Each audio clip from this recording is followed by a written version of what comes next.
Diesel, my buffalo, was chewing his cud right beside the fence like he did every quiet morning, just soaking up the Texas sun, calm as a monk. I was still in my bathrobe, halfway through my first cup of coffee, when I heard the rumble. Not the usual pickup or tractor sound I'm used to out here, but something foreign. And then I saw it coming down the gravel road like it was the damn Serengeti.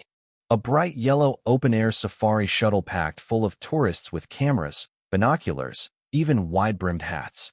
One lady was holding an iPad like she was filming for National Geographic. And standing there, at my gate, clipboard in hand and safari hat flopping in the breeze, was Madeline Carter, president of the Oakstone Bluffs HOA. Yep, that Madeline. The same woman who fined me last spring for having a non-regulation shade of barn red. She turned to the crowd and announced with all the grace of a cruise ship director, and here we have the majestic American bison in his natural habitat. That majestic bison, mind you, was about to plow through a minibus full of confused retirees if she unlatched that gate, and sure enough, click. She popped the lock open like she was unveiling a new purse at brunch. I screamed. I ran. Coffee flying, boots untied, adrenaline kicking harder than a rodeo bull. Diesel's ears perked up, and his whole body shifted like a freight train just got greenlit. The tourists? They were cheering, laughing, filming. One woman shouted, "Does he do tricks?" If by tricks she meant turning a retirement field trip into a stampede scene from a disaster movie, then sure. He did tricks. I jumped on the ATV, hollering at my partner, Tessa, to hit the barn siren. Diesel took off like he'd been waiting for a reason. And behind him? The whole herd. Our ranch has over 30 buffalo, all tagged, tracked, and enclosed properly until Queen Madeline opened the gate. They poured out like it was Black Friday, and someone just flung open the doors at a big box store. I swerved, trying to cut off a young calf chasing after someone's dropped granola bar.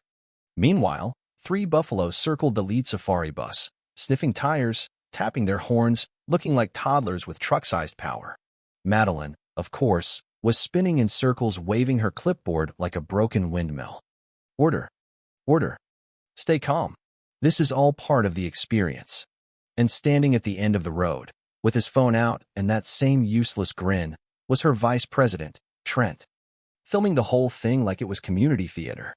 See, what they were trying to do was create an eco-tour experience to make the new HOA neighborhood look like it had rustic charm, sell the illusion that they coexisted with real, wild nature. And what better way than to trespass onto my land and steal the show? Tessa joined me as we finally herded most of them back behind the second gate. That's when she showed me the flyer. I kid you not, Prairie Majesty Wildlife Safari. Curated by the Oakstone Bluffs HOA. There was even a stolen map of our ranch, our fence lines traced over with pastel graphics, renamed viewing corridors. I saw red. But not just from anger. From realization. This wasn't some spur-of-the-moment blunder. It was planned. Madeline created an entire fake safari company using our animals, our land, and didn't think we'd notice. Diesel, meanwhile, had taken a liking to a stalled bus in a ditch. He stood in front of it like a bouncer at a back alley club. One woman inside waved a flyer like it was going to give her diplomatic immunity. Another climbed the fence for a selfie. The moment the flash went off, Diesel bolted not at them, but toward the hay bales near the HOA playground. Tessa screamed, "He's heading for the children." There were no children there, but the optics? Terrible. I got him turned with a bucket of feed and a whistle, but the damage was done. Phones were out. Videos spreading. HOA forums lighting up like fireworks.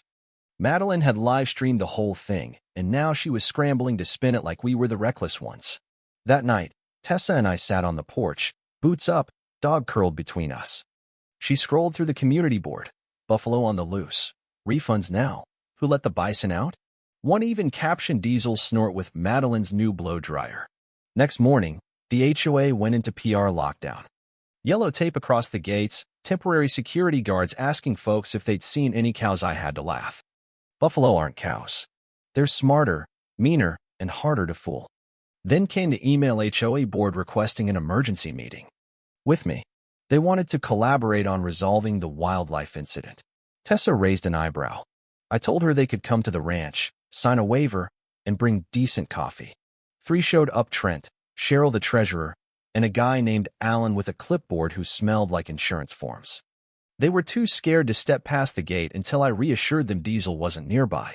He was, actually 10 feet away, behind the brush. Watching. Trent started reading from a document about community confidence and cooperative pathways. I cut him off. Are you here to admit Madeline opened my gate?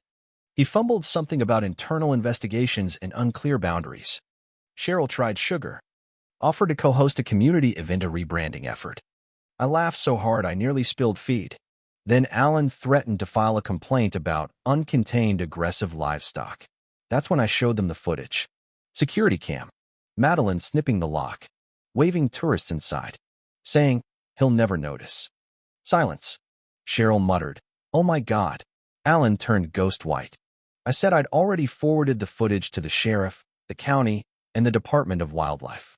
Also, 2 national news outlets had reached out. One already contacted Madeline for comment.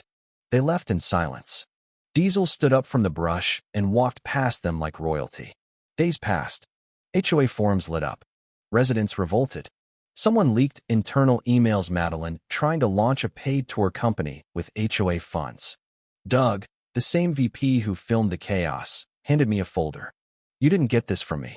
By now, Madeline was clinging to her position like a squirrel to a power line. She live-streamed again, proposing a wildlife regulation act to ban dangerous animals near the neighborhood. She didn't name me, but on the map behind her, my ranch was circled in red. Tessa and I opened our gate to neighbors that night. Showed them the truth footage, records, rescue permits, even the backstory of how Diesel came to us from an illegal breeder. The vote was supposed to be a quiet ambush. Instead, it turned into a town hall. Over 100 people showed up. Karen tried to rush the podium. People chanted, let us speak. A retired Marine named Hank stood and said, I served in 2 wars and I've never seen anything more disgraceful than this HOA stunt. Parents, teachers, veterans all spoke. Then Tessa stepped up and played a side-by-side video. Madeline's safari promo and her HOA complaint. Same date. Same woman. Same lie. Vote tally. 74% against. 20% abstained. Only 6% sided with her and most left before the final count. Madeline didn't speak. Just gathered her things and walked out. We weren't done. Filed for harassment, property damage, defamation. County launched full investigation. Found misuse of funds, forged documents, and a shell company tied to Madeline's nephew. Her civil suit against us for emotional distress? Dismissed with prejudice. Judge ordered her to pay our legal fees over $38,000. Her lawyer quit a week before the hearing. The new HOA board issued a formal apology and recognized our ranch as a private wildlife preserve. We declined their offer to pay for the broken gate but accepted the apology. Then we hosted a community open ranch day. No tickets. No safaris. Just learning, laughter, and Diesel standing proud behind the fence. One neighbor brought a piñata shaped like Madeline's safari hat. The kids loved it. Diesel snorted like he approved. As the sun dipped behind the hills and the stars blinked over our quiet field, I looked at Diesel strong, calm, steady, and I smiled. Madeline thought opening that gate gave her power. All it really did was let the truth run wild. And that, my friends, can't be caged again. If you've ever dealt with an HOA power trip, drop a comment below. Let me know where you stand in Buffalo, boundaries, or just plain common sense. And if you enjoyed the story, share it with someone who needs a reminder. Never mess with a rancher's gate or his herd.